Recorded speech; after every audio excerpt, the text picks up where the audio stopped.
There's a famous seaside place called Blackpool that's noted for fresh air and fun. Mr. and Mrs. Ramsbottom went there with young Albert, their son. A grand little lad was there, Albert, all dressed in his best, quite a swell.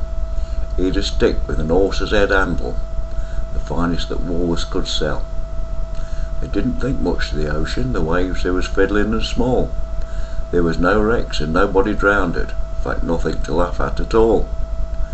So seeking for further amusement, they paid and went into the zoo, where they'd lions and tigers and camels, and old ale and sandwiches too.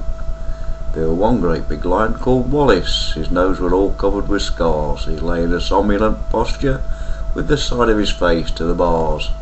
Now Albert had heard about lions, how they were ferocious and wild, and to see Wallace lying so peaceful, well, it didn't seem right to the child.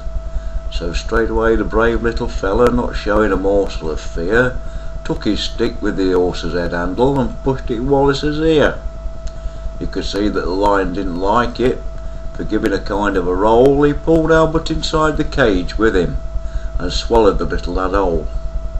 Then Pa, who had seen the occurrence and didn't know what to do next, said, "Mother, yon lion's it, Albert."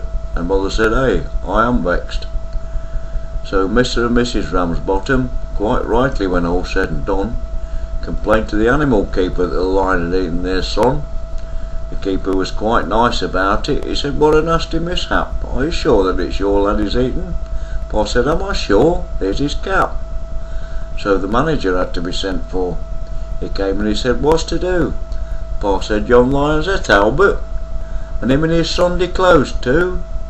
Then Mother said, "Right's right, young fella. Think it's a shame and a sin for a lion to go and eat Albert, and after we've paid to come in."